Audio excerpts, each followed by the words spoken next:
1 Timothy 6. A desire for wealth is, I think, one of the main reasons why people don't accept the gospel. And it's probably the largest single reason why people fall away from Jesus after they've been baptized.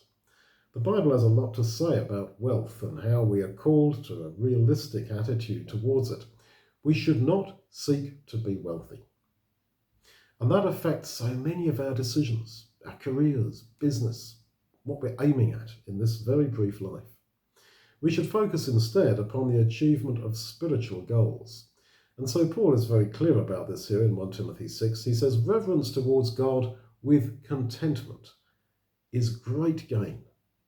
For we brought nothing into this world, neither can we carry anything out. But having food and clothing, let us therewith be content. But they that are intent on being rich fall into temptation and a snare, and many foolish and hurtful lusts which drown men in destruction and condemnation. For the love of money is a root of all kinds of evil, which some, by seeking for, have been led astray from the faith, and have pierced themselves through with many sorrows. But you, O man of God, flee these material things, and instead pursue after righteousness, reverence towards God, faith, love, patience, meekness.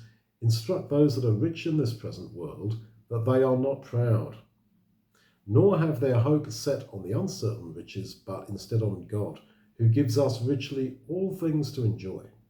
Now, Jesus taught the same, that it's easier for a camel to pass through the eye of a needle than for a rich man to enter God's kingdom. Who wants to be rich then? What's our greatest desire? Surely to enter God's kingdom. If that's what you want, then we will surely pray not to be rich. We will ask God to give us neither wealth nor extreme poverty. That approach is the very opposite of the message, I'm afraid, of a lot of religions and churches today.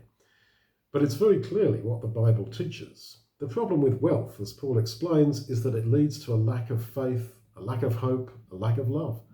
The rich think they don't need to have faith because they have wealth, which they can trust in. They don't have hope in the kingdom because, as Paul says, they put their hope in uncertain riches. The desire for wealth is really a desire for power and self-gratification, which is why Paul tells the rich, don't be proud, and care for others in love rather than loving yourself. He says, let the rich do good, that they be rich in good works, that they be ready to distribute, willing to communicate. This is what it is to be a Christian, to not seek personal wealth, but instead we are focused upon seeking things like faith, love, patience, meekness.